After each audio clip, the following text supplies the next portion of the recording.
He is the most influential investment coach of African descent. He is a renowned real estate mogul. He is also the founder of Stephen Akintayo Foundation, SAF. Distinguished ladies and gentlemen, as we speak, he is currently spearheading a $200 million expansion project in the United States. Please, I believe that deserves a round of applause. Currently, as we speak, he's doing so many projects in Dubai, UK, US, and it is only in structure now that he visits Canada. And it's very timely. When you look at what's happening in the Canadian real estate market, you can see that his entrance into this environment is very, very key. Ladies and gentlemen, please let's give him a beautiful warm round of applause. I can continue about his accolades. They are timeless.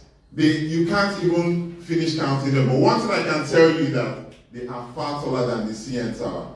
Ladies and gentlemen, there's one more thing I need to say.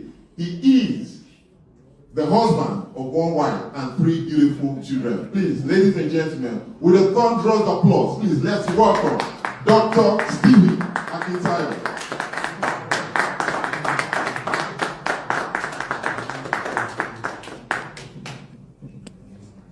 You're welcome, sir. Thank you very much. Please help me celebrate our awesome MC, aka Hype Man. And amazing. Please help me celebrate him. Thank you very much. I want to thank you. And I want to thank everyone that has worked hard to make this work. I always say that, for me, when you can give without loving, but you can't love without giving. Right? And when people you've never met are going extra mile to make sure you're comfortable, and it's not for the money, that is true love. Who knows what I'm talking about? Yeah. And it's very, very hard to find such in this day and age where everybody is all for themselves. And oftentimes, and I tell people it's the reason for the increase in poverty globally. Because wealth is a function of selflessness. Let me say that again. Wealth is a function of selflessness. Nobody becomes richer by caring for themselves. Not one person. Okay? And I'll give a practical example so that it sinks in.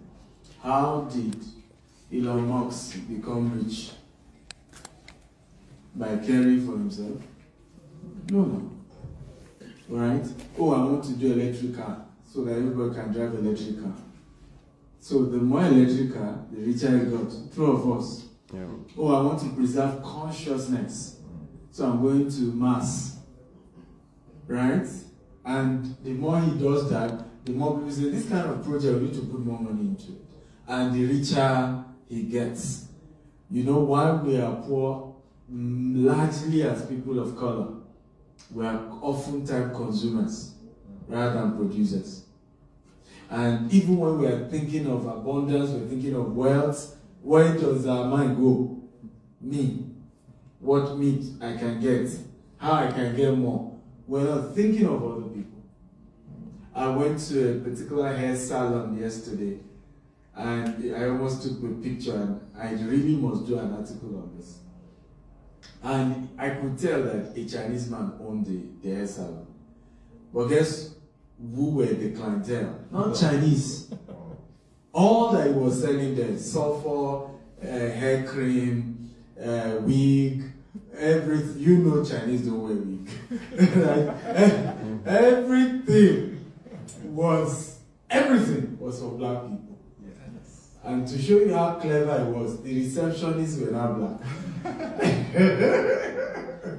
But how did I know he's the owner? When we said we laid this, oh, I have it. I said, this passion, right? This passion. I love this one that I'm going to say with this is how diesel, original diesel.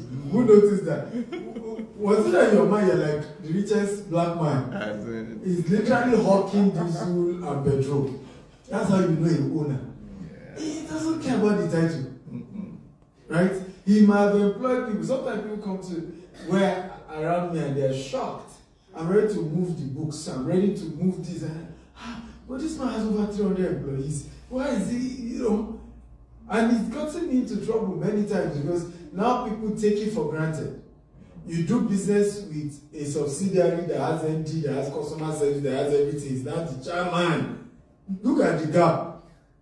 Then the chairman of the organization is the one you're always talking to. They didn't send me email. Chairman of an organization. Because he's passionate enough, right, to just let's get the job done. And I saw this Chinese guy and I said to the persons who took me, and I said to them, this is the problem we have. Even to what we are consuming, we have refused to produce. Even to what we are consuming, right, we have refused to produce. And that is the reason we haven't built wealth. And so if we're really serious about the subject of building wealth, making money, I think the conversation needs to start with, what do people need? How can I provide it? How do we come together and provide solutions? That's really how wealth comes about. But when the conversation is about me, what I want, where I am, how, then we will not go far. So one more time, help me thank everyone who volunteered for this, who picked me up from the airport, joined our volunteer meeting, brought flowers, did everything. And I'm not surprised you are the first to be here. And, and as far as I'm concerned, you are the one that matter the most.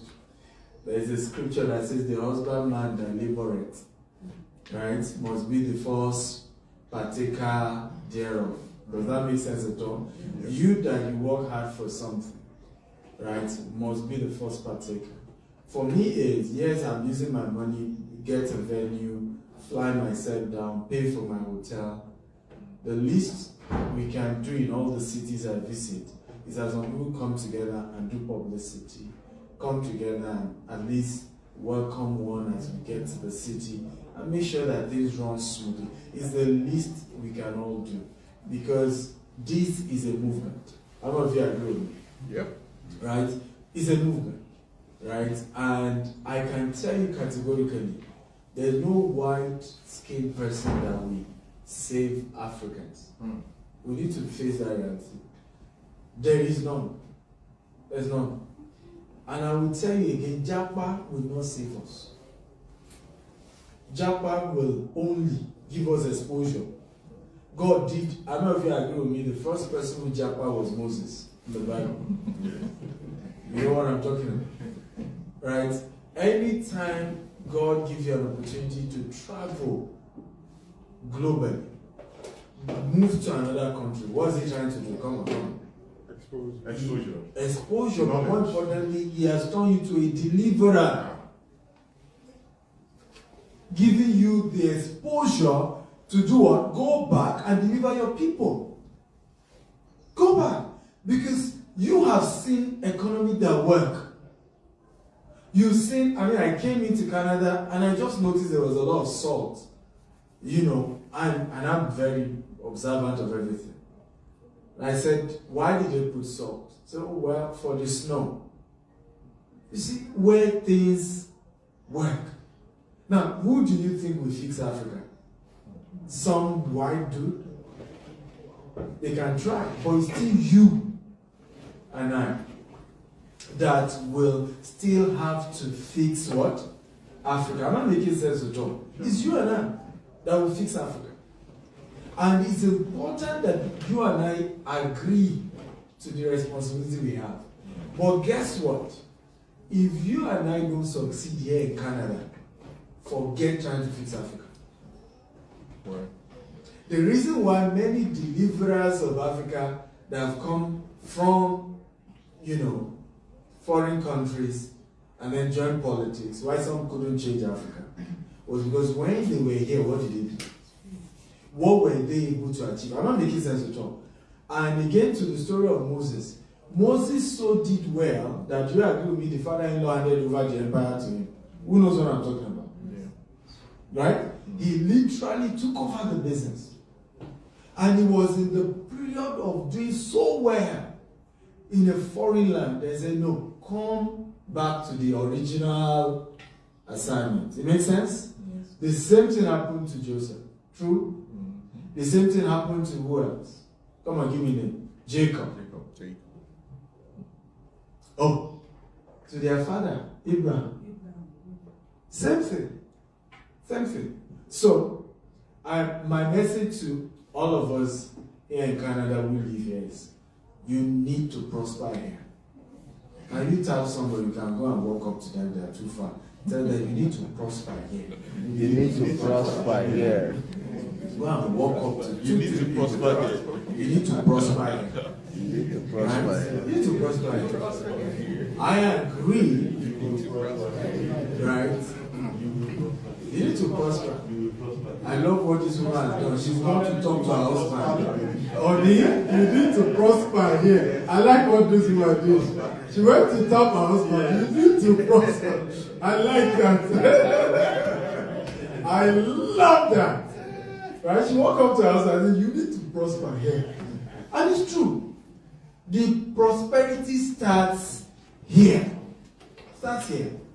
A lot of times, people don't even understand the whole thing we're doing in the US is symbolic to what is possible to all of us. Honestly. Do I necessarily need to go to the US and expand the way we've done? Not really. Trust me, I have more headache in Nigeria to take care of than in Africa. But I realize that somebody has to play that symbolic role. I hope I'm making sense at all. That how many of you are aware that many Africans move to this part of the world, move with $1 million? Are you aware? Yeah. And still rent an apartment, and still look for a job, and still use the entire $1 million that they brought from Africa. Yes, I kid you not. This is not. Yes. I met one in the UK. She was doing all business. She had tankers, she had everything. She moved to the UK and finished all the money and didn't even start a business. Everybody kept telling her, this is UK, this is UK.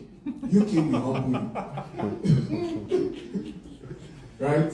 Face reality. Don't dream too big. What? So when I was moving to the US, I told my agent, I said, 5 acres or nothing. Straight up. I'm starting with my house. And I didn't have social security. 5 acres or nothing. Let's stretch our people's mind. They finally gave me 3.3 acres. I said, well, I'll manage it. I'm humble. I'm a humble man. Right? And intentionally, I got a drone. I said, do the drone, put it out. I'm not trying to show off. I want to tell people what is possible. Am I making sense of job? Yes, sir. When we acquired first property, people started gagging up in the US. Does he think this is Nigeria? 40 acre, 99 acre. This is not Nigeria. He thinks he can just come here and be doing big things, eh? Well, before they say Jack Rob is in the second project, the third project, I think now they've kept quiet. Okay. Some of them now, it seems he knows what he's doing. It seems. Are we learning that? Yes, sir. Right? So stretch your mind. Remember that scripture that says, as far as what? Your eyes can see, God will give it to you. So I think the beginning, and that's for me my message. If I get into some of my books, I'm going to talk briefly about some of my books and the benefits. But I think the beginning of the conversation, are we together now? Is to help us understand that we should stretch our mind. I remember when I started visiting Dubai, and I would preach for churches, and at some point I got tired of preaching for churches. And I would stretch their mind just similar to this. And I just realized these people are not taking me serious. One day I said to them, if I come to this Dubai, you'll be shocked what I will achieve in 5 years. This Dubai. You know, of course, you know how our people think. He thinks it's Nigeria. You know, this is Dubai. When we finally moved to Dubai, in 1 year, we became the largest black-owned brokerage in 1 year. I started living in Burj Khalifa, right? I got a driver that is not black intentionally. Every morning, he will come to the front of Burj Khalifa, pick me up, and I will record myself intentionally. Coming out of Burj Khalifa, entering my car, takes me to my office. Right? And in 1 year, hear this. This was 2001. Today, there are minimum of 20 black-owned brokerage. Massive in Dubai. Zero at all. Open the door. Because somebody, you can clap very well. Because somebody showed the people what was what? Possible. Now, we don't all need to be security men and low-end kind of job. We can go big. Right? We can go big. And you watch out what will happen in North America in the next 5 years. Yeah. You watch out. Particularly in the real estate sector. You watch out how people from Africa will start building estates. You watch out. Because all we need is somebody, am I making sense at all? To exemplify that it's possible. And I've said this over and over again, the deliverance of Nigeria is in you guys now. Yes, sir. Deliverance of Ghana, Cameroon, Kenya is in you people, sir. Yes, sir. Because you've seen where it works. Right? If somebody in Nigeria can tell you, oh, it's not possible to have roads without pothole, he's never seen it. Somebody in Ghana, where they have doom saw, that's what they call when they take power and put it on, can tell you it's not possible to have straight electricity without any interruption. I'm not making sense at all. But you can tell people it's possible. You've lived it. Right? But the problem sometimes is that we are in a place of abundance, but we don't want to stretch. We don't want to stretch. We want to play it safe. Because of what somebody will say in your church, what somebody will say in your mosque, what somebody will say somewhere you are. And I dare you to say, think it big. Let them say what they want to say. Right? Let them say what they want to say. I have two things I want to share here, and I mentioned in the podcast I did. Two things. Then we'll play my video and then we'll get started. Okay? Number one I want to share is this.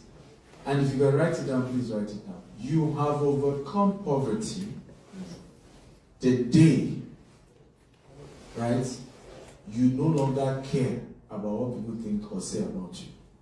Yep.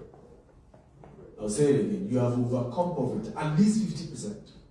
The day you no longer really care what people think or say about you. Number two, and this is very important as well, that you have overcome poverty the day you are not afraid to lose, the day you are not afraid to fail. One of my biggest secrets is I'm not scared of failure. We fail and then we move again. You know what I know? You that you are mocking my failure, before you are done laughing at me, there's a success. Am I making sense at all? So you are laughing at this particular failure that I had. But before you say Jack Robinson, ladies and gentlemen, boom, I have a new success. So it's your opinion and you're entitled to it. And you're free to have your reservations and how you feel and how you think. Once you can make up your mind, I no longer care. If I fail, I will rise up again. There's a scripture I love. It says the righteous fall. Yea, he rise up 7 times. Right? So once you are no longer scared of failure, I promise you do big things. Yeah, we lose. You know, I often say when people reach out to me, oh, there's something happened in business, I'll never do business again. I said, whoever is encouraging you not to do business again or not to invest is your enemy. I don't care how they put it. Jide lost money. Be careful, be careful. They are your enemy. They want you to remain at the floor with them. Every winner failed before. Every. Even in sports, does anybody win 100 meters, 8 seconds, they won, they started running? No. So the first day they tried, maybe 20 minutes for 100 meters. But they kept at it. That's failure, isn't it? But they kept at it. And for me, my argument is that we have to raise a new generation of people who are not afraid to fail. How many of you have seen Elon Musk's rocket? Anybody who saw those rocket launch? Did you notice what was funny? The day before President, who is that? There's noise at the back. If you want to close the door.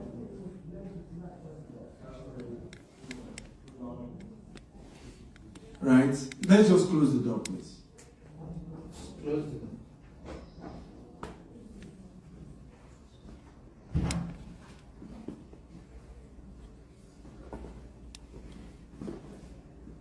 If somebody's coming, let the person come in, but it's the noise. Are we together? Now, very important. Where was I? Who can remember? Elon Musk. Now, who remembered that one was successful, right? Then Donald Trump now decided to visit the next test. Who remember? And then that one was not successful. Who remember? Yes. Do you agree with me if it was an African setting? We're going to laugh. Oh, yes. Who knows what I'm talking about? Oh, yes. It will be all over the news. Oh, yes. Oh, yes.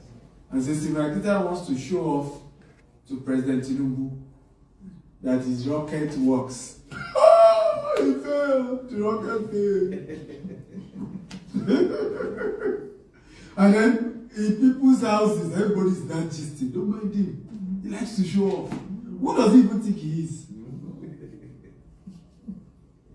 Somebody said that how you know small-minded people is that they discuss other people. Yeah.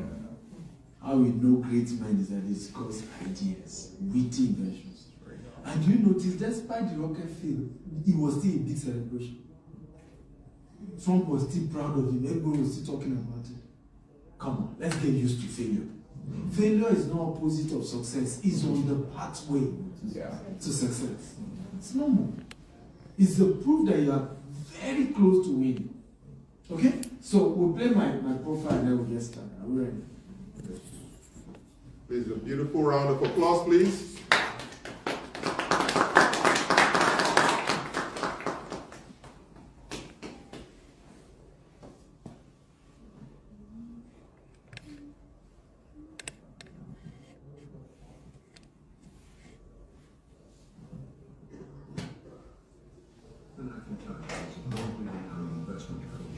Real estate mogul and philanthropist of African descent.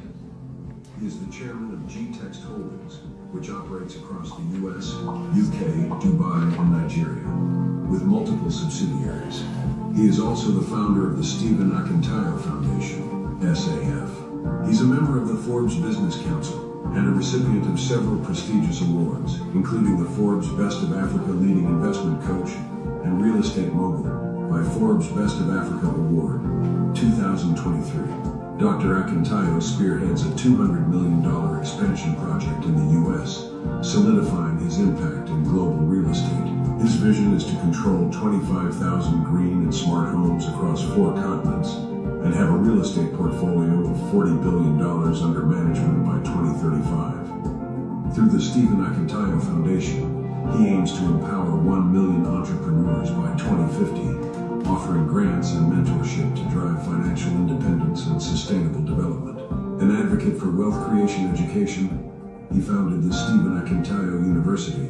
Robert Kiyosaki, John Maxwell, Brian Tracy, Grant Cardone, Ryan Serhat, Sam Adeyemi, Les Brown, Dan Locke, and Dr. Cosmas Maduka are among the many facilitators at Stephen Akintayo University and authored 45 books, including Billionaire Habits. They are available on Amazon or visit store.stephenakintayo.com. He hosts Investment Chat on Rolls-Royce and other influential platforms, featuring global thought leaders.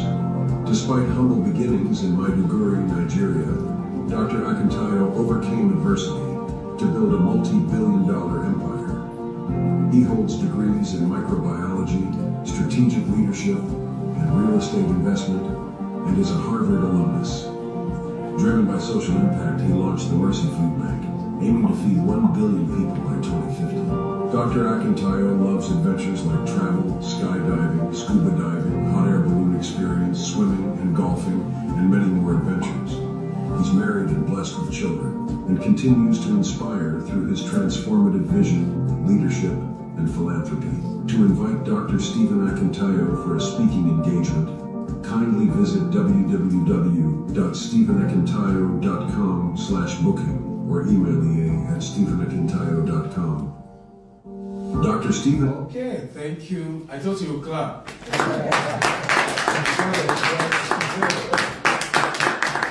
Okay, so this is the part 2 of our training. We started earlier, a bit earlier.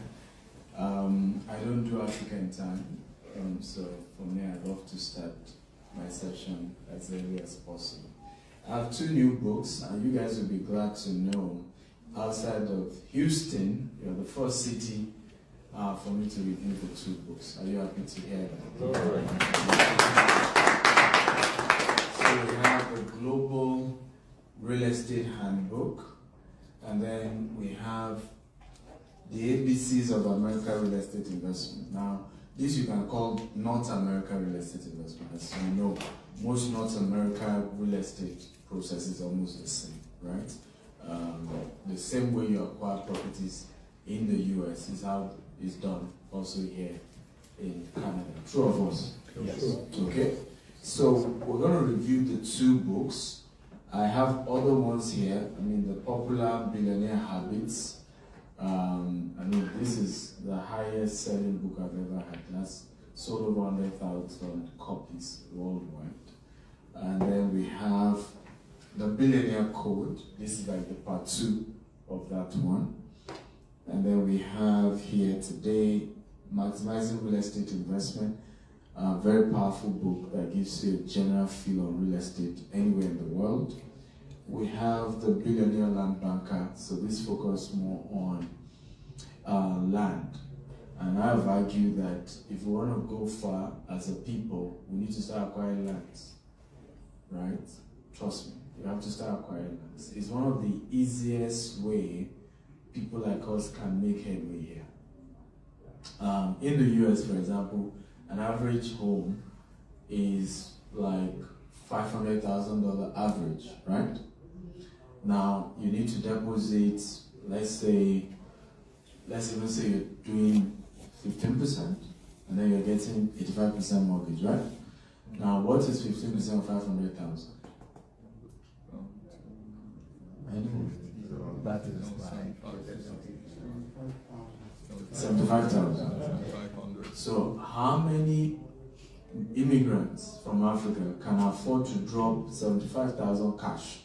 And you know, this doesn't include the closing cost. You still have other bills as well, to pay. So maybe you're looking at 85,000. How many people can do that? But you agree with me that it's easy to get a land for 20,000, 30,000. And whether you like it or not, 10 years will soon pass. 20 years will soon pass, and you're in the same Canada, or you're in the US, or you're elsewhere, right? What will happen to that land? it will appreciate. If you know how to buy it, of course, not just any kind of land, Yes. right? But if you know the right kind of land to buy, I can assure you that your chance of becoming a real-time owner of property in this part of the world is higher, right? Because you can start small.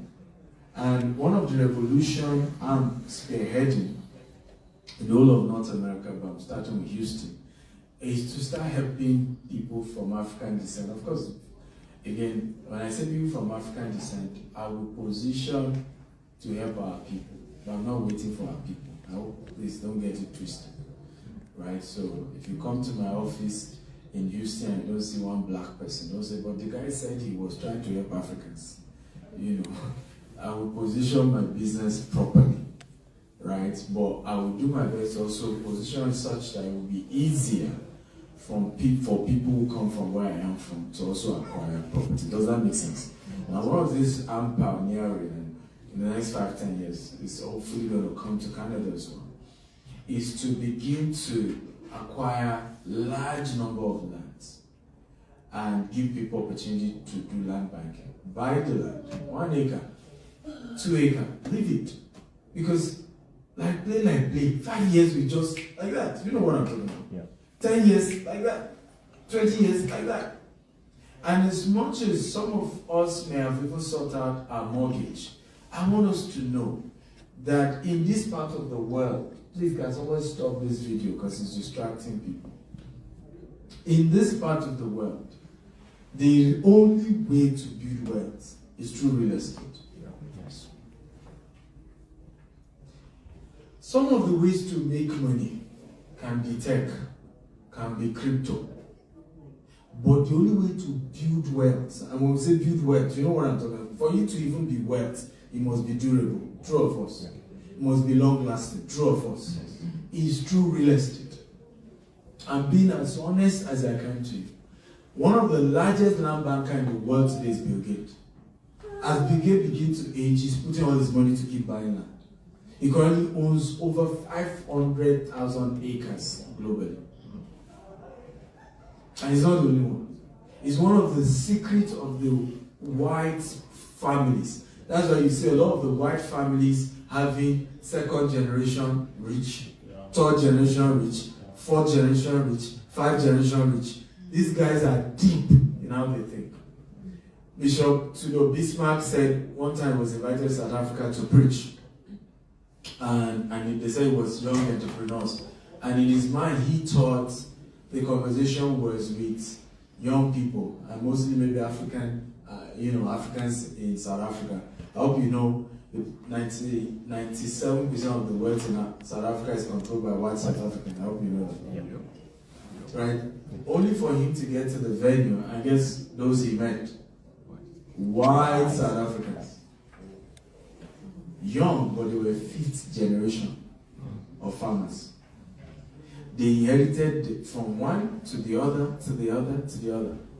I went to a particular property someone wanted me to buy. It's over 20,000 acres in Texas. And they farm on it. So he introduced me to the farmer, true story, to the owner of the farm. And then when we got talking, before you know, he said, my dad is on his way. And then I met the dad. And then he said, Grandpa also comes. And that's when I knew that it was the 3rd generation.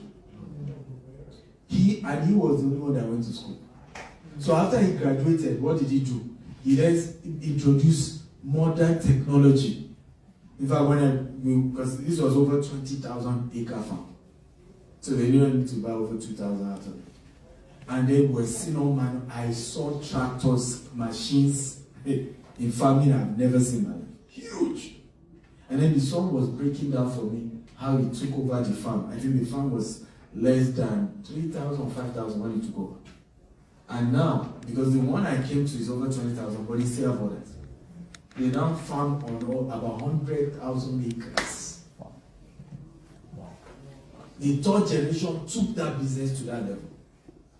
Ladies and gentlemen, if we want to be serious about wealth for people of color, you have to think of ownership. And it begins with land. I tell people, when God wants to bless you, give you land. The owner of the land determines the religion of the land, the law of the land. What happens on the land. The proof God has blessed you gives you land. So I see us excited. I got my mortgage. I have my one house. Thank God for that. But you need to think deeper. You need to think deeper. How many of us will be honest? Because I have seen parents who told us, let me say in Yoruba, I decided to leave Africa because of my children. Huh? Yeah. Come on. Yeah. Yeah. Yeah. How many of us are honest to start realizing the trends that those children did not prosper in foreign land until they got back home. Even in entertainment. Davido was born in Atlanta. Or grew up in Atlanta, even if he wasn't born. Did anybody hear about it in Atlanta? Top place of US until he got back home. Tiwa Savage, Banky W. I can take you to other sectors in business as well. Names. In business as well. So we need to become honest with that. And you know the reason why? Who can guess why? That we shout, we did this whole movement because of the children. And many of the children don't still break through until they go back home. I was in the UK and, you know, I met this young volunteers for one of my conferences. Young, 20, 22. So I just left Nigeria. I'm going back to Nigeria. I'm starting business in Nigeria. All of them, that's what they're talking about. Nigeria, Nigeria, Nigeria. And you, the parents. And I remember in my mind, I kept wondering. Until one day I asked one of them who volunteered to be my peer. I said, so where do you work? You're a graduate? Do you know what she told me? So I worked with my McDonald's. I said, I get it. Now I understand. Graduates study in the UK and now still works in McDonald's. You know what I'm talking about? Yes, sir. Right? So, am I making sense at all? So, many of we parents need to really start rethinking this thing. We want wealth for the next generation, but we're not providing anything for them to do here that points to wealth. And the world has since changed. Your future is no longer about your degree. That was your generation. Somebody can be in a studio and he knows how to come up with a software that produces sound. And he will become a multi-millionaire in one room apartment. He knows how to code some games. And before you know it, he's, like we say where we come from, blown. Don't blow. Don't hammer. While you are still carrying English, you know, as a matter of fact, PhD expenses. I went to Geneva last year. I met this young lady. She's doing her master's. And then she's so frustrated. You know, and she's looking for a job, you know. And of course, the parent paid for the master's. She still needed more money. Each time she talks to her dad, the dad said, when I was 20, I left home. I started taking care of myself. I didn't need anybody's help. I have paid for your masters. You still need my help for accommodation. She said she got tired of it. And that she wasn't getting a job. Thank you. And I said something to her. I said, are you aware that in the Western world, your simple certification is higher than your master's? Correct. Correct. He said, my parents said they insisted. My father said, you must get masters. You know, because she was frustrated why she wasn't getting it. I think she was even done with the masters or something. I said, you go look for a certification of what you study. And I promise you, after that certification, you get the job. Why? Most parents don't know. Most of this EU, the certification is part of how the regulatory bodies controls what they are doing. So they care less about the degree. The person must still be certified in that software. It could be in accounting. There's one software that you still need to go and get certification in. And if you like, be the most genius in accounting. If you don't know how to use that software, you will not get a job. Because EU has insisted all companies must what? Use that software. Are we learning here? Yes, sir. Yeah.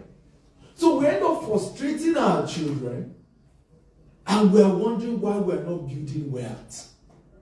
If you were to have been a farmer in Canada, will your children not at least think of, okay, how do I take the farm Yes. to the next level? Yes. Right? How do I use all that I have now learned to take you what? To the next level.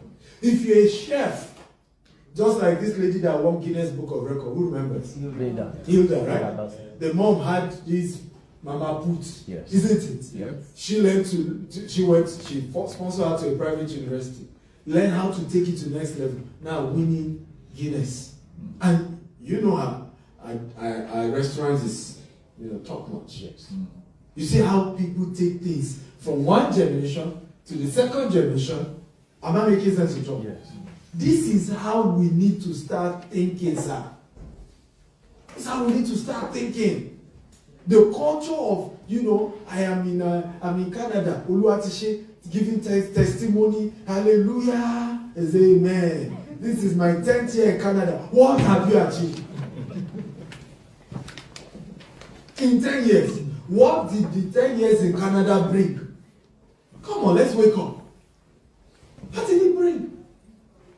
I remember years ago, I would visit some people in diaspora. You know how they would be stylishly mocking you because they feel you are coming from Nigeria. It's the day they now come and visit us in Nigeria and realize we've cornered the route. They will not realize that we're not fools. We're not fools. In those days, I would do something and say, what do you mean? Somebody will come from Nigeria to come and train us here in America. Okay. What does he know? Okay. Okay. Okay. Today, maybe I'm getting a bit humble. Yes, sir. Yes, sir. I'm getting humble. Somebody, one of my friends, reached out to me and said, I have been doing real estate in 20 years in this Houston. I've not been on any television. You've not even spent 3 months. All the TV stations are having you. How did you do it? Yeah. Ladies and gentlemen, tap your neighbor, say stretch, stretch, stretch, stretch, stretch, stretch, stretch. I promise you, if you are stretched, you will have been on all those stations. There will be deep to it. It's just stretching. Stretch. Stretch. Right? I thank God for how we're doing well in our career. Glory be to God. But nobody transfer wealth to the next generation by being an employee, sir. Nobody does it. That's it.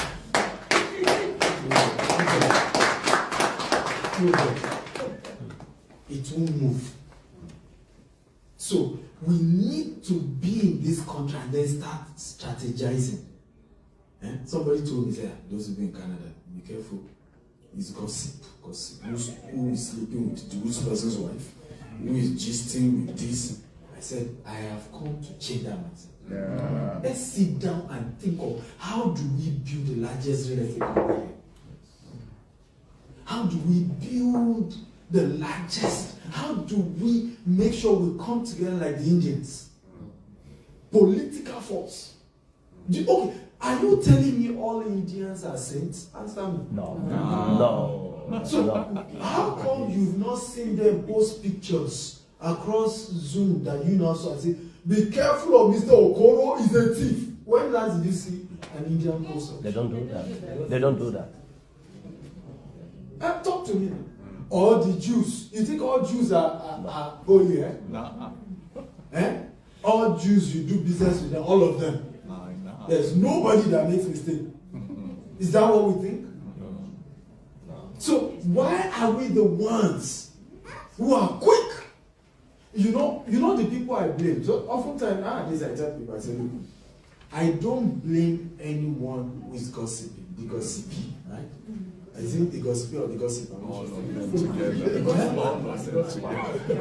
anyone. I think it's the gossipy.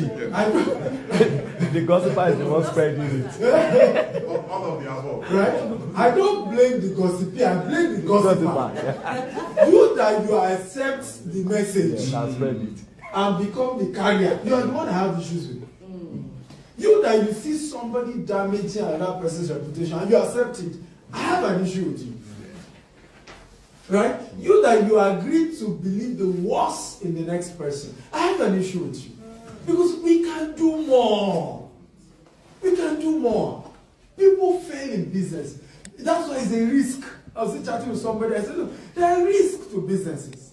The fact that you did business with Mr. G and you lost money does not mean Mr. G is a criminal. Wake up! It's an investment. It's an investment. You may lose money. It's what it is. It's what it is. It's what it is. I remember, and I want to encourage, and I have a new book myself and Dr. Cosmos are launching next month. It's called Scaling with Integrity. I can tell you categorically, I don't care what anybody say. You can say I'm biased. I'm a Nigerian. The people with the highest level of integrity in business I've ever seen are Nigerians. Mark the first 10, and I knew what I'm saying. And I will tell you where we are missing it.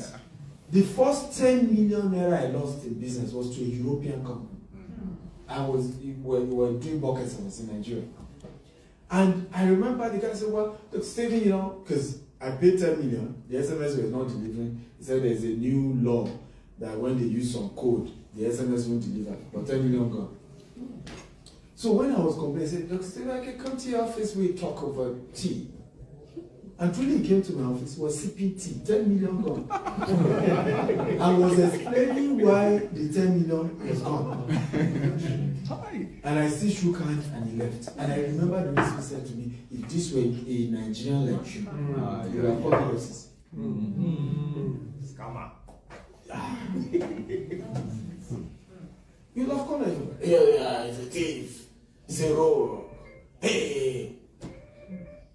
Right? Where do we miss it? We don't confront people. That I'm sorry, this is the evidence, I did this business, I did this, I lost the money. A white guy would do that.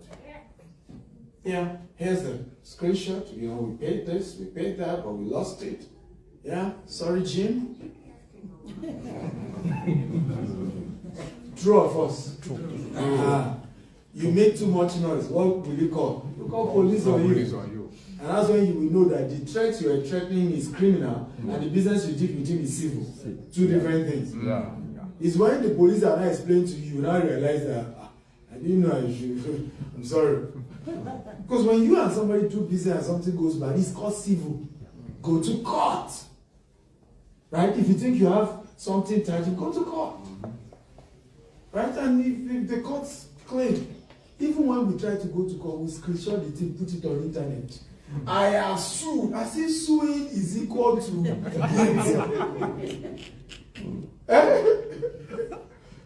sent me something about somebody who carried my name. Said, Akintayo and his colleagues carry me 50,000. I said, did anybody who has sense go through that document and check? Let's even look for a Akintayo account he paid to. Or any of Akintayo companies. There's none. It was all sensation. And you will see some people believe it and start carrying it. I knew that guy, I knew. When you say it's 200 million, they say, okay, is it 50,000 they used to do 200 million project? You see how we think. Why am I addressing this? This is the reason why we are not taking big. Yes, sir. This is why we are not going big. Because you are like me many years ago when I started real estate. A young man came to my office and said, Look, Stephen, this business can be bigger than this. I know you. I said, me, I'm a church boy. I don't want my name to spoil. A good name is better than all this one. They will drag your name. Because in those days, somebody can enter our office, pay 150,000 deposit. The next week, say, my mother is sick, I need the money back. And then we say, we're not a bank. Before we will put in a WhatsApp group, see, my guy, scam me. Oh, give me this. I can't pay. I don't want my name to spoil. So the guy looked at me and said, give me a billionaire in Nigeria or outside Nigeria that they don't drive. Says, is it Elon Musk? Says, so why do you want to be great, but you don't want to go through the process? Are we learning at all? He said, clean name. Give me one billionaire with a clean name. Where somebody, please give me. One clean name. You. You see what I'm saying? There's none. There's one issue or the other. Because you will never see a star without a scar. Have you seen a military general, 4-star general, but no scar? Clean skin, smooth, very fine. Some that are fine facially, let them off their shirts. Over there, I sit with President Obasanjo and he shares some stories, you just shake your head, of what people like this have gone through. And yet, many of us who have not even gone through 10% and have not been in their shoes will castigate them till Jesus comes. And you wonder why we're not making progress. Because can you build a skyscraper without a foundation? Some of these people, we should go and ask them, why did you fail? Or why is Nigeria like this? That's what the question I asked them. Why is Nigeria like this? And when they break some things down to you, now understand that they are not really people you should be insulting. You should understand what went wrong and see how you can build on the what? The foundation. Is that not why most government come and then they start all over again? I don't know if you noticed. Because you kick what the previous government did. And it only happened in Africa. Yeah. You kick what the previous government did. And then you start from. One of the powerful experiences of how the Western world works is Donald Trump's first tenure. As much as Donald Trump said, Putin and I are friends, you see here new sanctions by US against Russia. Who remember? Yes. Yeah. As well as you say, oh, me and Xi Jinping, we had lunch. You see here a new sanction against China. Who knows what I'm doing? Because it doesn't matter the emotion of the president. What has been started by previous presidents will continue. Doesn't matter. Are we learning something here? So, are we ready to build wealth? Yes, we are ready. Come on, talk to me. Are we ready to build wealth? Yes, we are ready. Right, so in the first, which book should I discuss first? I have two here. Billionaire Habit. That's the best thing. That's the best seller. I will talk about it. But among these two new books, Yeah, I think ABC of America. ABC of America. Yeah. Okay. So like I said, as much as you say ABC of America is as good as ABC of North America, right? So in chapter 1, we discuss asset classes in North America, asset classes. It's important to, let me ask us, is a mortgage an asset or a liability? It depends. Depends. It depends. It depends. You're putting it out for rent, people are paying you. So that's why It's an asset. But if you get it because you want to live there, it's It's your liability. Yeah. Beautiful. Please clap for it.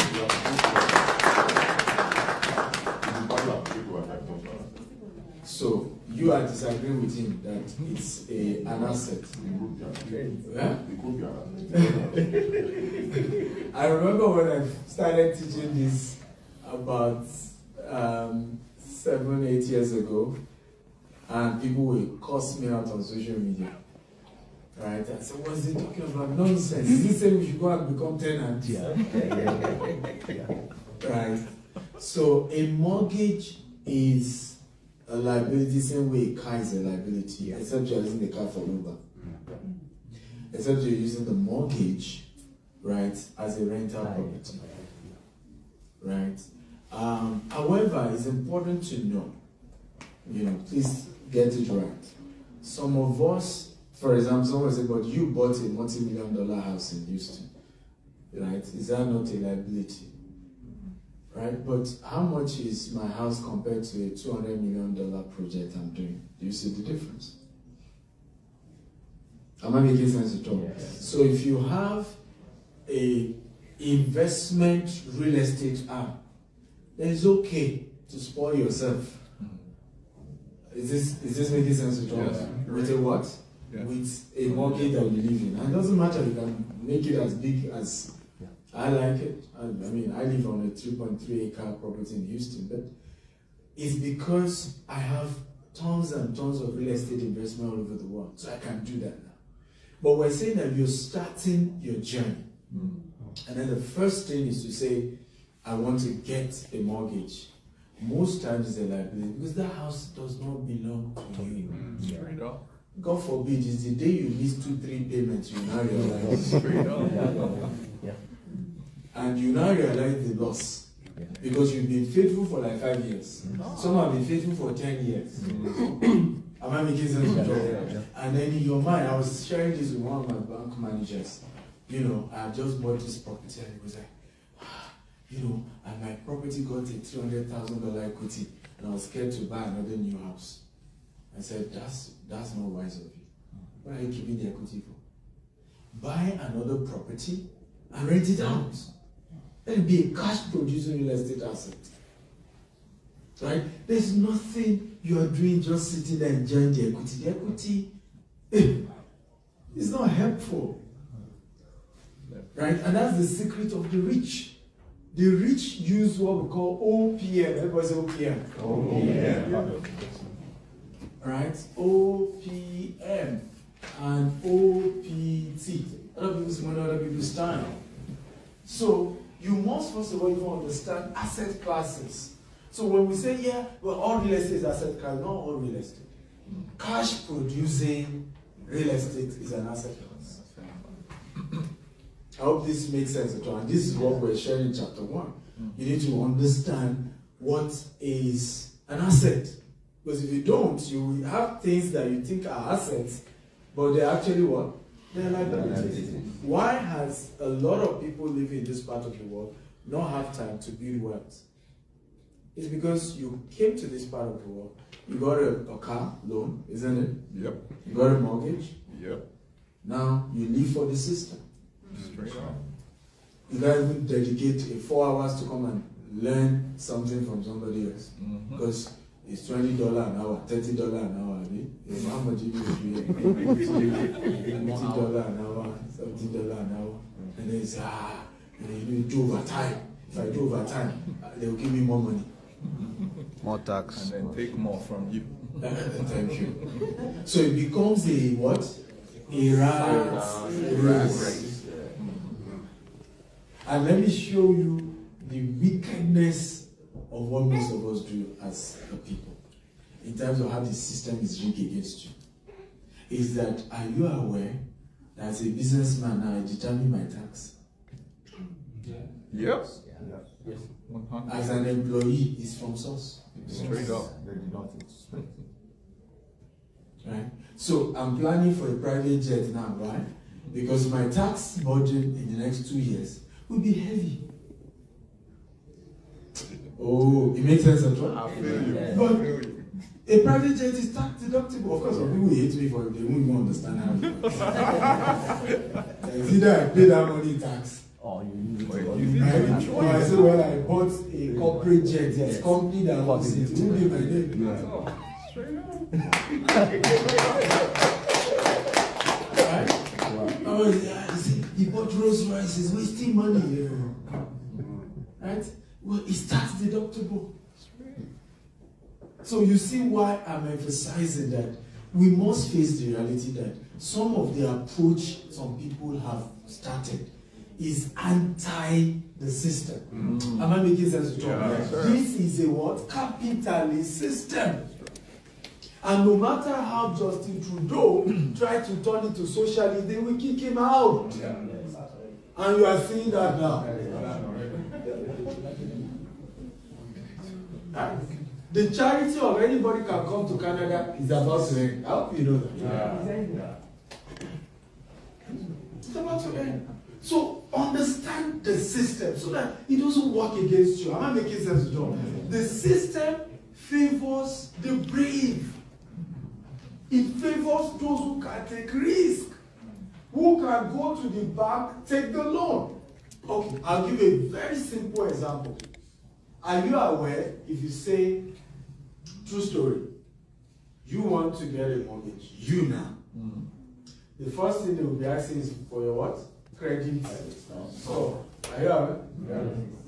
Now, do you know that if you open a new company today, and you say that new company wants to buy property, are you aware you qualify?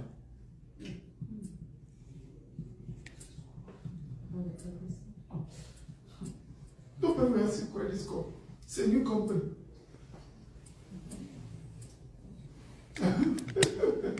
I'm not making sense at all. Yep. So I see people say, I couldn't get a company, I couldn't buy a property. Yeah, because you're trying to buy it in your name. You're trying to buy your name. You register a company and let the company be the one that wants to what? Buy the property. And then you will see how good your so-called bad credit is.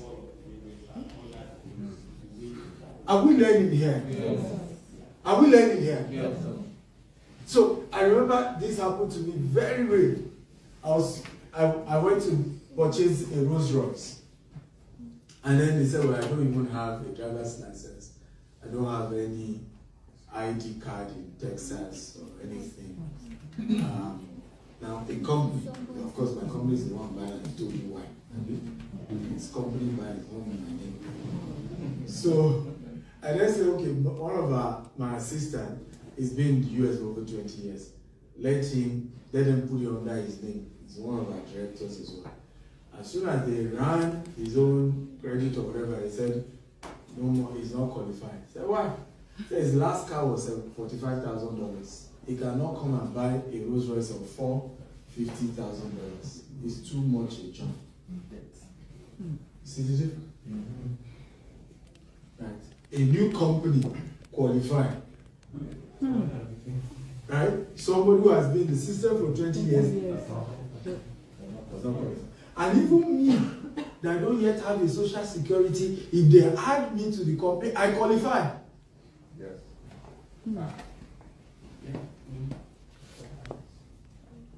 Okay. Are we learning here? Because these are things we don't know in this part of the world. And so everything keeps looking difficult. Right? Oh, it's tough. It's tough. It's tough. All these guys who are rich is in their company. That's why they keep getting richer. Some of us have been here 5 years now. Confess sometimes. You've not rented one company. Even if you don't know what you do with it, register it. Are we together now? Register what? Register it. I've not done 1 year in US. I have more than 20 register companies. Almost every week I'm registering you. You know I'm going, it's only 100. Register. Because if something happened to one, it must not affect the other. So everybody is a company on its own. Are we learning here? Yeah. So understand, and that's what we talked about in chapter 1, asset classes. Because once you get it, and you know what is really an asset, and what is a liability, you're on your way to what? Building wealth. How many of you promised me that you register your company this new week? If you don't have one, go and register it. Register more. Register more. If you have more, yes, register more. Register more. Who noticed what happened in COVID? I know whether it happened in Canada. It happened there. It happened in Canada. You have a register company, you can add loan that you don't need to pay back. Oh, Jesus. Free money. Free money. If I remember my mentor said, see, how many companies you have? And then and I even shut down my own companies then. You know, how many companies you have? I can help you get the money. I'll just take percent. He's a lawyer, so I'll just take 10%. 10%. We can get the money. And people are making money. That's part of what led to the inflation that is hurting the world all over the world. Are we learning here? Okay, chapter 2. So we looked at also what is real estate investment. Still under chapter 1. And this was important because understanding that real estate is different from real estate investment. Like we shared, owning a house on a mortgage and you live in it, yes, it's real estate, right? But until you buy same house on same mortgage, but you rent it out to somebody else, that's when it now turns to real estate investment. Make sense at all? Yeah. Another word is until it starts generating cash flow, it is not yet a real estate. It can be a real estate, but it's not yet a real estate investment. So anytime you're taking real estate going forward, guys, look at it from the angle of investment, cash flow, source of cash flow, source of passive income, right? And not where I live with my family, my own house. It was our grandparents' mindset, and there's nothing wrong with it. It's good because in Africa, we do things by cash. You know what I'm talking about? Right? You buy a land, cash. So this rule is different in Africa. So if you buy a house in Africa, even if you live in it, it's an asset. Because remember, you are not paying mortgage, there's no, are we together, no interest on the property. And nobody's going to take your property from you because you default. But in the Western world, because you are using credit, so the house that you buy, your mortgage and you live in, is not an asset. I hope this makes sense at all. So you must approach it with that mindset. And I want to beg those of you who already have houses that now have equity, go and meet somebody who understands real estate investment, cash out the equity and get the second house. And rent it out. Are we learning here? Yeah. So all this fear, what if it goes wrong? Go for a real estate class. Pay. If I ask you guys to pay $20,000, you won't come. But how many white people pay $20,000? Many. Like this man was sharing with us, where is he? He said, Aziz, right? What changed his real estate business was $6,500. Right? And the guy said, I know you don't have the money, but figure it out. Pay it. And he paid, and that was the turnaround of his real estate business. Part of our problem as people of color, we want it free. And even when they do it free, we come late. Like most of you came late today.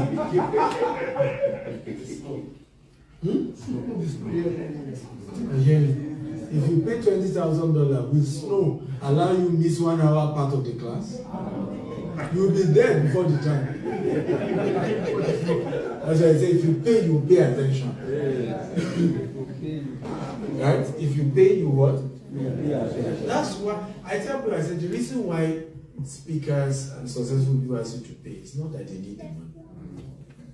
Right? It costs me way more than $20,000 to be here. Right? And it's nothing to me. So it's not the money. It's that if you pay, you will pay attention. It's for you. Because and that's one of the things the man said. He said, after I paid that money, I became more serious. Because I knew how I borrowed and all of that to do. So I knew I must use what I learned. Are we together now? I must use it because I can't just let that money waste. But when you don't pay, you can first say, well, I said, how was your seminar? Doctor said, I think it's good, it's okay. So, it's okay. So 10 things you learned. Well, just talk about real estate. It's good. It's okay. That's it. Done. But if you pay, hey, there's some who are not writing now. If you are paid, your diary will have been this big. Right? Because you want to take everything. This thing I pay, I must milk it out. Are we learning here? If you pay, you what? Pay attention. Pay attention. Pay attention. So please, let's invest in paying. Chapter 2, I talked about my biggest secret to real estate, power of relationship. Right? Power of relationship. Another word for relationship is OPT. Quality people. Quality people. I spend so much money now going to places I can meet quality people. Right? I'm starting a course in Harvard in May. $150,000. It's for founders and owners of businesses. The reason why I am paying, it's not because there's anything they want to teach me there, and it's not my first time in Harvard.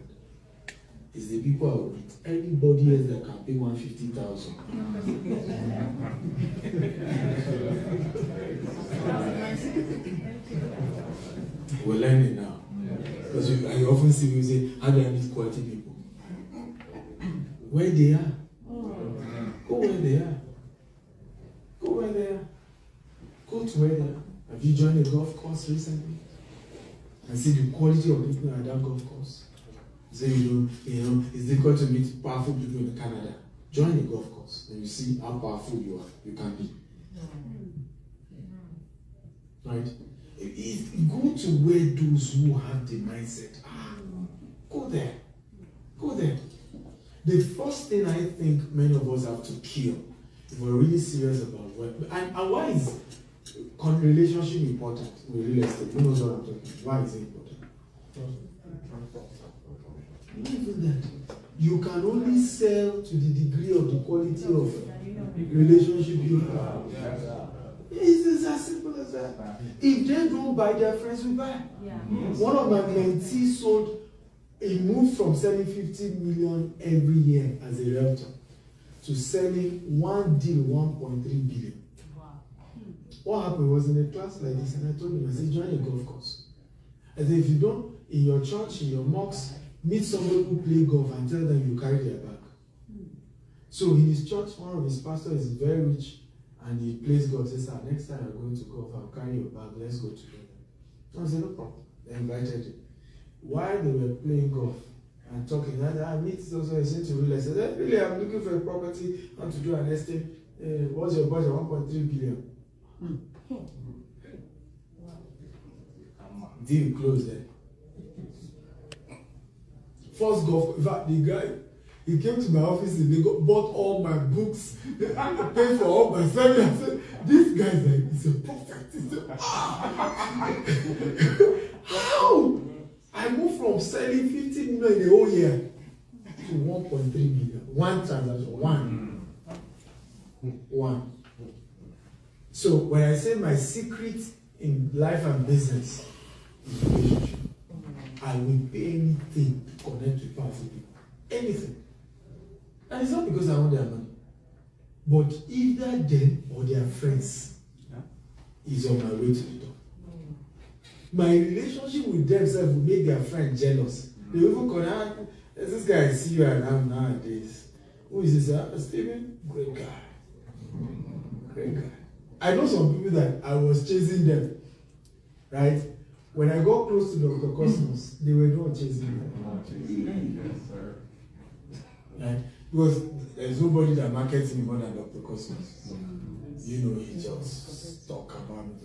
That very young man, I'm proud of him. Steven, great guy.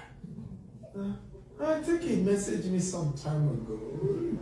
I look at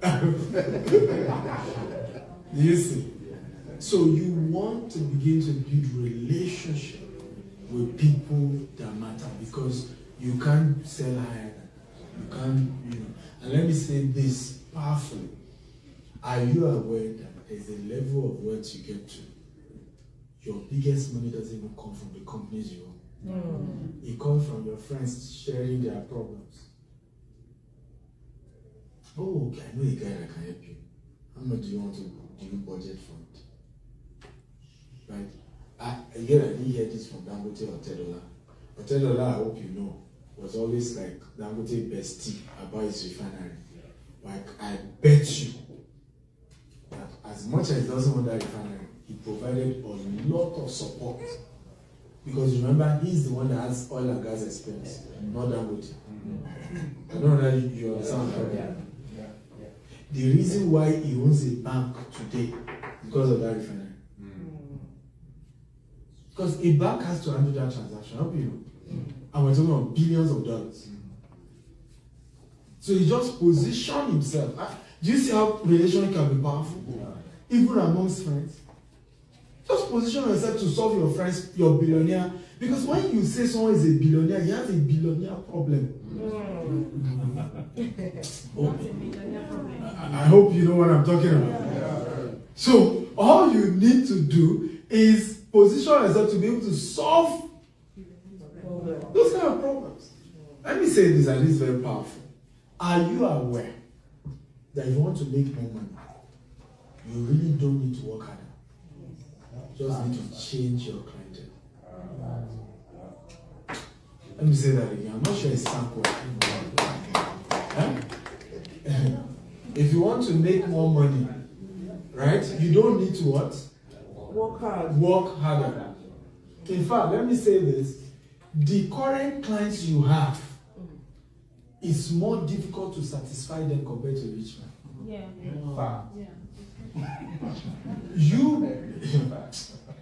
You do catering for a wealthy family, and you know what I'm talking about, and see how grateful they are.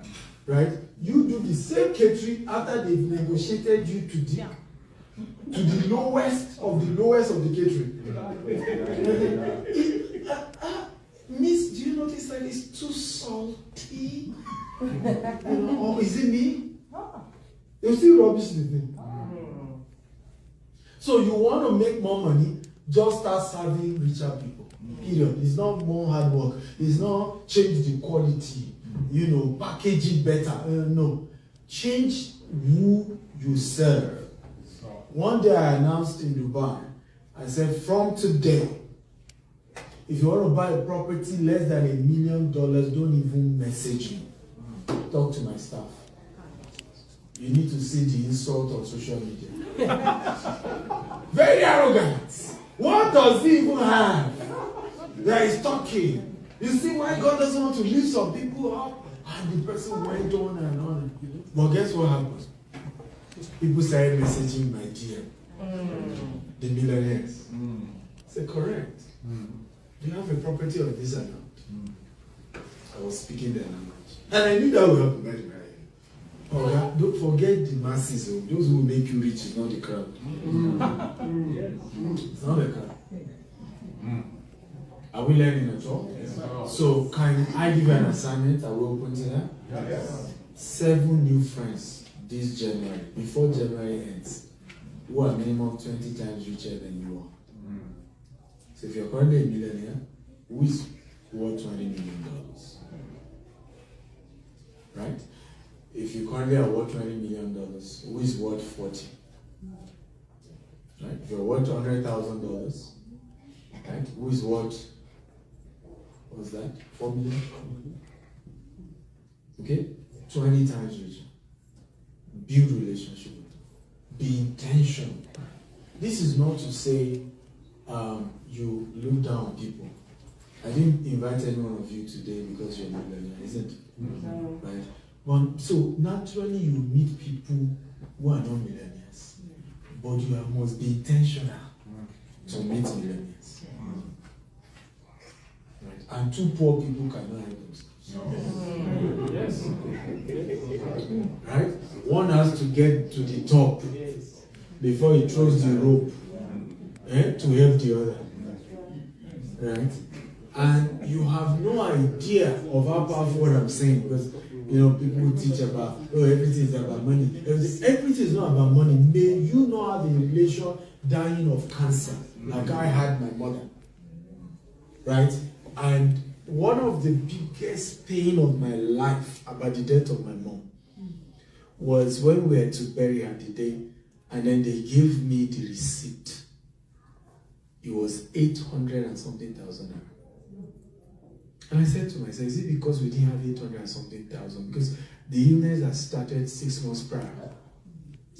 Right? But we kept sending her to government hospital. We didn't have money for private hospital. And then by the time her boss saw her, Tommy was like 9-month pregnant woman. So they all gathered in the office and were really crying. Like, okay, we need to, even if we, the staff, we pay the money, let's send her to a private hospital. So they then move her to a private hospital. In 4 days, what government hospital couldn't do in 6 months was diagnosed with ovarian cancer, but it has spread. So when I looked at the receipt, you mean 800,000 naira. If we have had this money, we will have sent her to a better hospital. Maybe she will have lived, at least she will have lived longer. Yeah. She may still have died, but a bit longer. And that was the final straw. So today, I have no sympathy for poverty. Some people have that. What you tolerate stays. Okay. And some of us tolerate poverty. And some of us are okay that you are missing payments. It's okay for you. You are not angry that is happening. And that's why you remain where you are. You have to get to a point, am I making sense at all, where you are angry about anything that resembles poverty in your life. And at that point, ideas of how to come out of poverty start coming. But when we don't work on that, and that's why some of us care about what somebody said. Right? Okay, what if the business fails?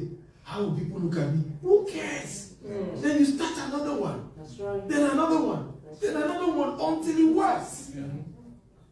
That's when you're really hungry for success. Is this making sense at all? Yes. Tell your neighbor, two poor people cannot help themselves. Tell your neighbor, I'm on my way to wealth. Hope you are not. Chapter 3, understanding real estate markets. So we talked about fundamental analysis, supply and demand. You must understand the season you are when it comes to real estate. Are you aware this is the best time to invest in real estate? Right? Oh, yes. The best time for you maybe would have been last year. I heard the interest rate is coming down. Yeah. But that's the bad time to buy. When the interest rate is low. That's what you should say. You should buy when I tell people I don't invest in any country except there's blood on the street. I only invest when there's bad market. I got $1 million discount on one of the properties I was buying. Right? They listed it for 6.6 million. And I remember telling my agent, I said, negotiate 4.5. She shouted, this is America, this is not Nigeria. You don't negotiate like this, Mr. Steven. They will just, I said, hey, I'm the one buying. Right? And I knew the time I entered the market. There's blood on the street. How many people are buying $6 million land? Right? So, I said, offer. And she was shocked. The guy returned the offer and said, pay $6 million. If she was on, I said, oh, I think you can go low. I think you can go low. And we eventually, signed at 5.5 million. Right? If the interest rate was low, man, that would not happen. It would have been beating war. He probably will even sell it for 7 because it already has a horizontal permit and it's a good location. Are we learning here? Yes, sir. So the best time to invest is the worst time in the economy. And the best time to sell is when the economy is good. Then you prepare for the next worst time. So you cannot save your money. Right? How many of you believe that January things are tight? Anybody like that?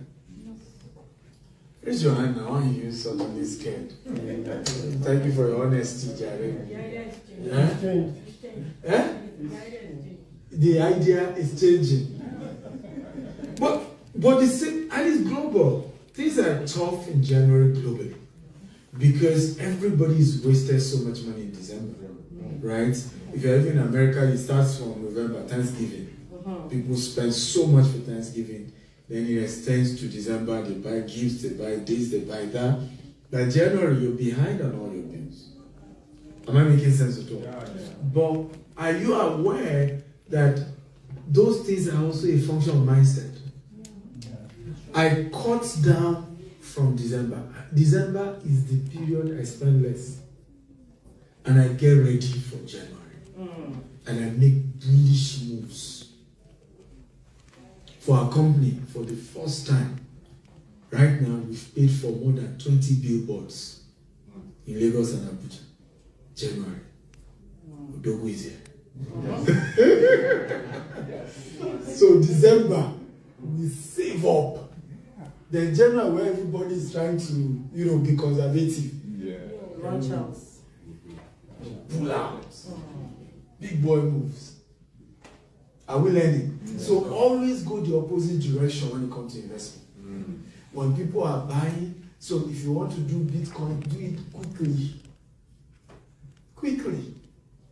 You should have done it long ago. But if you want to do it fast, if you want to do real estate, do it quickly. There's probably going to be a new president. His head will be more correct. And not just fine boy, fine English. You know what I'm talking about.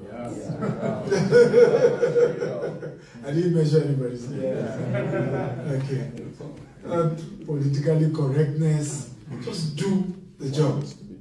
Right? And I see a lot of growth. So I have position. I believe the economy will pick up 2026. Right? 2026, I believe it will pick up. Big time. Big time. So at this year too, I'm acquiring more lands. Right? 2026, building heavily. And then selling houses. At that point, interest rate is low. Everybody wants to buy a house from me. Your humble servant is here. Yeah. Are we learning at all? Yeah. So you see that this thing requires a lot of understanding. Who agrees with me? Right? It's not just by luck, things just work. There's a lot of formula to it, and that's why you need to read the book. Am I making sense at all? I'm not telling you I'm not a realtor. This is not about being a realtor. Remember where we started this conversation from? This is about building wealth as a people. Building wealth as a people. Building wealth among people of color. And that's the movement I'm into. It's a movement to encourage people of color to build wealth. Enough of wealth that ends, even when some build wealth, it ends with their generation. It must be transgenerational. Are we together now? We must involve our children. They must see what we're doing. They must watch us do things. Great things, guys. We must invest. And the only way to pass on wealth to the next generation is not cash, ladies and gentlemen. It is what? Real estate. It's real estate. Please put your hands together, please. Thank you. I remember meeting a very elderly man. I'll never forget that experience. He told me, "Look, Siri, I'm looking for a property. I want it to be Koyi." I said, Baba, this is over 80-year-old. I said, Baba, but why? He said, if I drop money for my children, they will spend it. I want it to be a house. So that they will fight before they can receive to sell. Because one child will say, no, let's keep it. It's Baba's legacy. You know what I'm talking about? Yeah. The other said, I want to keep, I don't want to drop cash for my children. Right? I want to buy the right house in the right location. If they like, they can be taking the rental income, but I want the house to remain. And it's the truth. There's a lot of sentimental attachment to real estate. I hope you know what I'm talking about. So if you really are serious about living well for your children, it's in real estate. Okay, chapter 4. We talked about real estate investment strategy. Here we talk about buy to hold, fix and flip, wholesaling, house hacking, real estate syndication. Under real estate syndication is when you learn about raising funds. I see people tell me, oh, Dr. Stephen, the problem is that to raise the capital. I said, that's not the problem. That's never been the problem. Because are you aware, as we are seated here, we have minimum $1 million for real estate among all of us here. Some of you here now, if you check the pamphlet they gave you, we are doing a $200 million investment in the US. Some of you can easily put down 50K into this. Some can do 100. Some can do 20. Some can do 10. Some can do 5. No, we don't have 5. But who knows why we don't have 5? Because too many people can. I want people to afford. That's not the issue. Is that may you not have poor people as customers. Another word, may you not have the problem of poor people. I hope you know what I'm talking about. I'll give you an example. All my clients that have done $1 million with me, I don't even know them. And many of them, they don't even want me to know them. And if I really want to piss them off, I should go and tell everybody that Mr. Jide Orimo Bunje invested $1 million with us. They don't want nobody to know. But guess what? Those who do $10,000. I said, you know Stephen Akintayo? I said, oh, I know him now. I did some investment with him. And I just said I should support him. And I just help him, you know.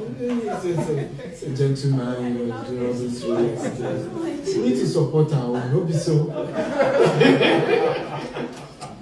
Because it's a thing of pride for him. I don't know why he wants to use you to brag. I remember someone was telling me something. This person said he works in shares, he invested. I remember I had to call my. There's no investor like with that name. Meanwhile, he has used it to brag. He has used it to brag. I put some money with him, you know, we just help the guy.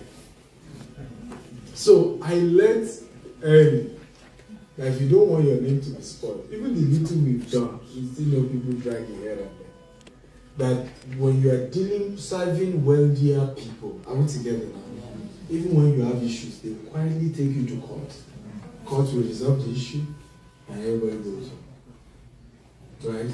But if you service lower end customers, what happens? They won't even go to court. They go on social media. So person, and then make the whole thing look like there's some crime, it's a scammer. You don't even know the meaning of the word scam. Good boy. If I truly have the product, it's not a scam. I don't know. You put your money in it's not a scam. Business go bad. Right? So be careful about him. And then some people, unfortunately, enjoy those things. And we need to change that, because if we don't change that, we all here will not build wealth. And we need each other to build wealth. I hope you know what I'm talking about. We need each other. Some of you will tell me, I couldn't raise capital for my business, but you have 10 friends in Canada. And you couldn't go and meet the 10. I said, yeah, each of you 10,000. Let's buy the first property. Right? You say you attend the church. What's making that noise? Is it in the mic? Because it's higher?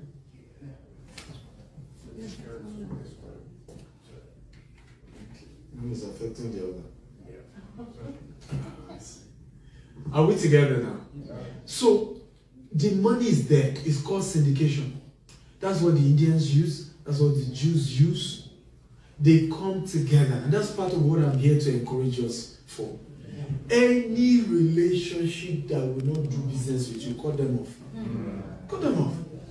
You said we are friends, but the day I say I'm trying to do a business, can you invest with me? That's the day rumors start going around to say I'm a scammer. Then why are you keeping such friendship? Why? Why? And are we learning here? It's a new year. Relationship is not by force. Not by force. I hope some of you know those people. They know you are selling something, they will not patronize you. They go and patronize somebody else. Who knows what I'm talking about? And then you say you are friends. What kind of friendship is that? Okay? It's time to come together and work together. Do we agree? Because this money we think does not exist. How do the Jews do it? They came to this country worse than we are. They were fleeing war. Who knows what I'm talking about? They've been stripped of everything. And today, they run the economy of America. And most of us came to America, to North America, to Canada, educated. In better situation. Many of us sold everything we had. We brought wealth here. Come on, talk to me. We brought wealth here. And rather than come together and say, we have 10 of us, let's start something. Wealth now. Wealth. Let's do something. Let's get a mentor. I may not be able to do it alone, but can we come as a group? And we get a coach. And I'm not talking about coach by mouth. Who knows what I'm talking about? You know, most of you have. Which is another frustrating thing I have. How many of us, the so-called advisors, I hope you know that those who don't know are the ones who are quick to give free advice. Unsolicited one. Be careful about it. Be careful. As I do, their mouth is sweet. They will scam you. you that you have not been scammed, where are you? Have you ever asked those questions? To these your nice advisors. Some of us don't ask the right question. Because you have always been careful, right? You did not give anybody your money so that they don't scam you. But how wealthy are you? One of my friends talked about years ago, he had this mentor, he's a white guy, carries bag for him, they go for trainings, they fly together all over the world. So his friends will start laughing at him, say, wow, see how the Igbo man is using you. Practically a slave to this white guy. So one day he got so upset and said to them, so let me agree, I'm a slave and I'm being used. But I'm used, I enter a plane, we travel to the UK, to Middle East. Sometimes I carry his bag into even private jets. So you that you have not been used to, where have you gone? And he came up with a word I will never forget. He said, you have to be used to be useful. Yes. Yes. You have to be used to be useful. Right? So our mind needs to change. If we're thinking of building wealth, let's come together. Syndication is the way. I've met one of our, my partner and I, have this guy in the UK. He's a major investor. When we have any real estate deal, in 72 hours he gives us the cash. He's a Jewish guy. So one day he told me, he said, I give you guys this money, you are your friend and all of that.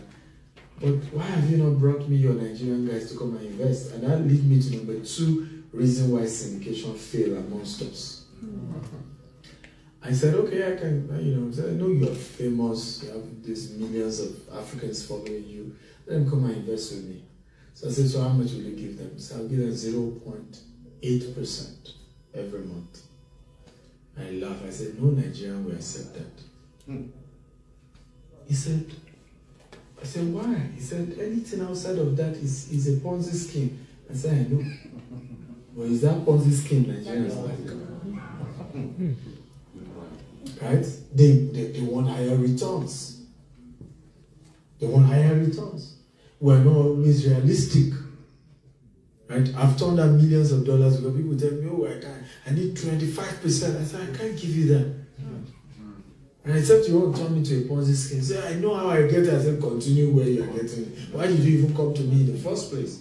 If there's a way you can get it, you don't need to come to me in the first place. Right? But have a reputation to protect. I need an investment that the returns is realistic. And worst case, maybe we have delay a month or 2 before we pay your money, but we will eventually pay.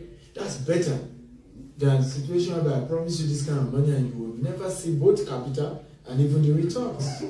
I don't know if you have been through such. And it's because we are not realistic with the returns we are asking. Right? Are you aware that when you are setting together a syndication, for some of you who want to do that, please always put the amount that even if there is a crisis, you will still be able to pay. Even if the economy suddenly turns down, you will still be able to pay returns to your investors. Are we learning at all? It's better to go that way and build a good reputation than to be promising people returns that is heavily unrealistic. So, can we see the money now? How many of you can see the money? The church you attend, you can bring people together and raise capital. Right? The mosque you attend, the school you attend, the communities you belong to, Association of Igbo people, Yoruba people, the Niger Delta, let it be meaningful. Even if they don't want it to be meaningful, you insist and say, hey guys, I want this community, right, for us to build black wealth. I want us to come together. And I believe it's going to happen. Will it happen? Yes. I hope the next time I come back here, I will hear stories that you guys have started. Yes. Right? Even if you guys are not the one that will do the first project, there's nothing wrong with coming together and raising $100,000 and say, Dr. Stephen, we want to invest in your project. We're a team of 10 people. Right? Because now you heard me say, oh, we don't do certain amount. You can come together as a team and use that to now say, but will you mentor us? So that over time you can now learn how to do it yourself. And at some point, the money now goes into your own project. Am I making sense to talk? And that's how it's done. Many of the things I've done in my life, I first look for somebody doing it because I don't want to lose. When I was to start this project I'm doing in the US, I went to meet Grant Cardone. I invested over $250,000, learning from the guy. Yes, you heard me, $250,000 more time man. It wasn't investment for returns, investment to learn. To learn. So people wonder, and I've seen people say to me, Dr. Stephen, what I admire about what you're doing is not even whether you will succeed or not. The audacity to attempt a $200 million at a go, I admire it. And I said, well, somebody gave me that audacity. A step of a giant is a marathon for a dwarf. Get giants in your life and you start moving faster.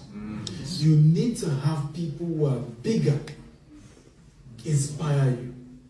Because for me, $200 million compared to $8 billion Grant Cardone is doing. We can do it. You see how you are going to start? Because you will start benchmarking against your what? Your mentor. Am I making sense to talk? And not benchmark with doubters. Benchmark with people that will tell you, oh, they've scammed me, oh, they are thieves. I lost 200 million Nigerian naira.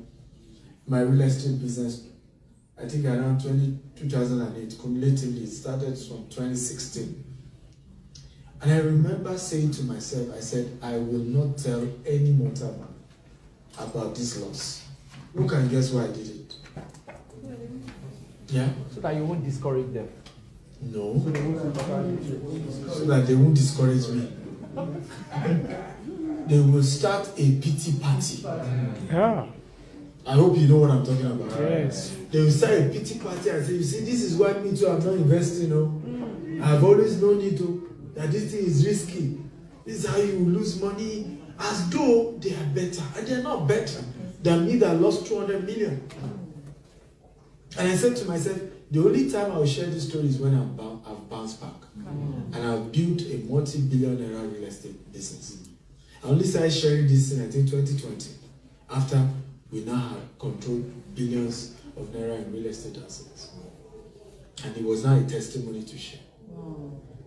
But if I had started telling people, I would have quit real estate, but they will tell me categorically. In fact, the next time I take a picture beside any land, they will start messaging me. I say, you've not learned your lesson, right? You started again. Right? Even if I wasn't trying to buy the property, they would just, and in the name of they care for you, in the name of they like you. Last Saturday I was doing my book signing in the office in Houston, and a lady came to me and said, Dr. Stephen, this year I vowed that whatever you say I'm going to do. So what happened? He said, I knew you way back. Remember you started selling some of your lands in Nigeria. One of it was going for 1.5 million. I had the money, I was ready to buy, and then I called my sister in Nigeria and said, hey, scammers, don't try it. So I watched the property move from 1.5 to 3 to 4 to 5 to 8 million to now over 30 million, and I can't even afford the 30 million. So now I've learned my lesson in a hard way. That many of these advice are not necessarily good advice. They meant well. I hope you know many of them meant well. They are not trying to be unreasonable. They meant well. And that's why even as a couple, are you aware it's not everything that happened to you that you tell your spouse? Yes. Particularly your relationship with people that you care about. That's got family members. Who knows what I'm talking about? Yeah, sure. You borrowed your brother money and did not return it, and you tell your wife.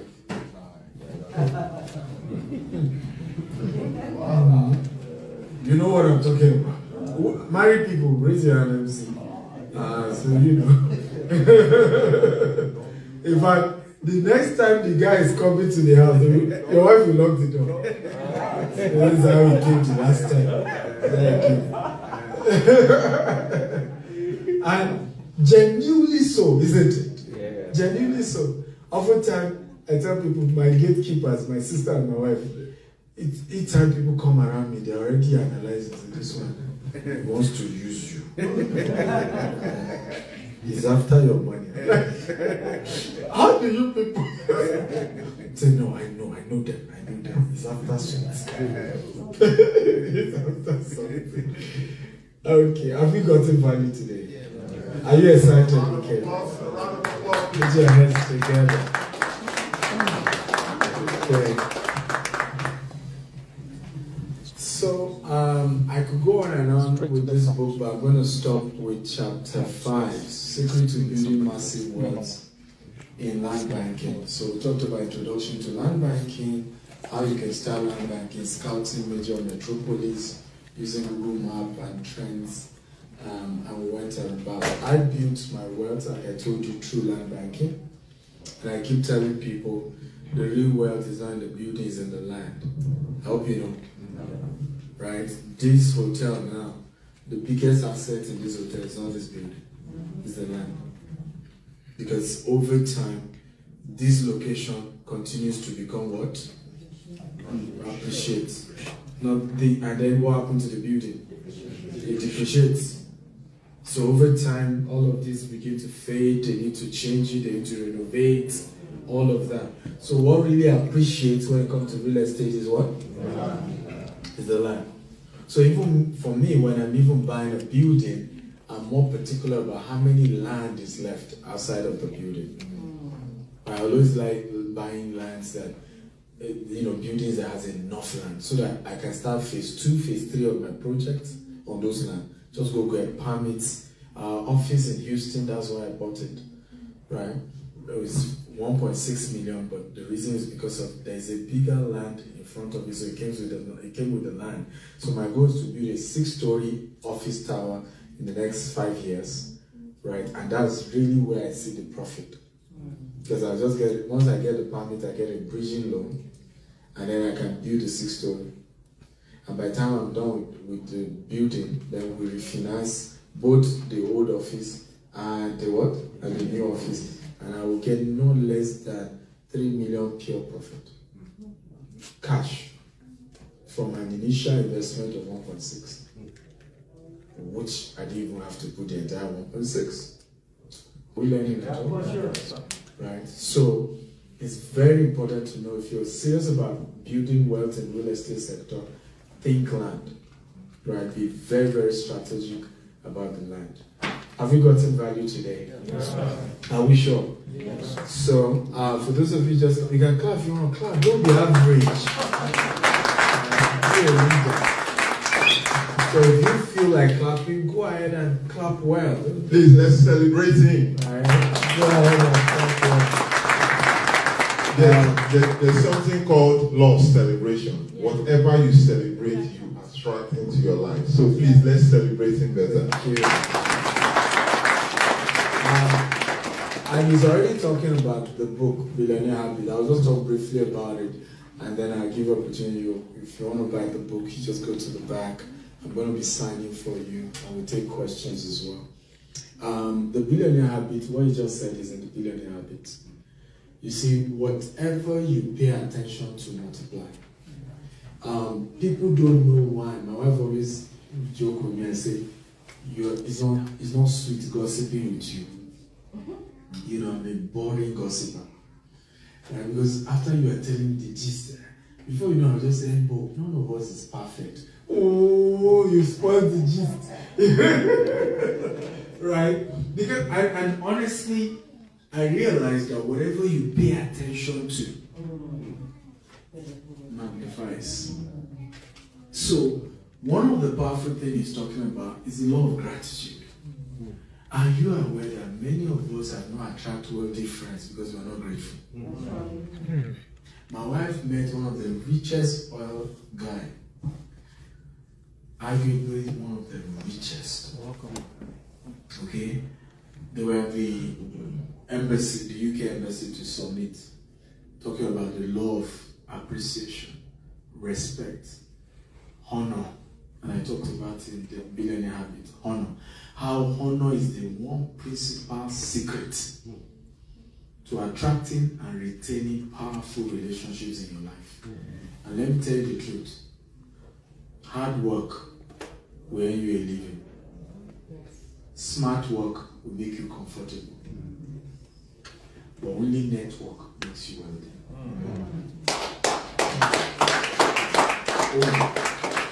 Only. I don't care. You see, one of the reasons why people of color are not rich is not because you do not touch money. It's that the point money came to your hand, everybody else was poor. And it's a matter of time, the money dissipated. You know what I'm talking about? But if you have had wealthy people around you, as the money came, it was growing. Because you will now have capital to help those wealthy people execute some of their projects, and they will pay you more. Yeah. But what happened?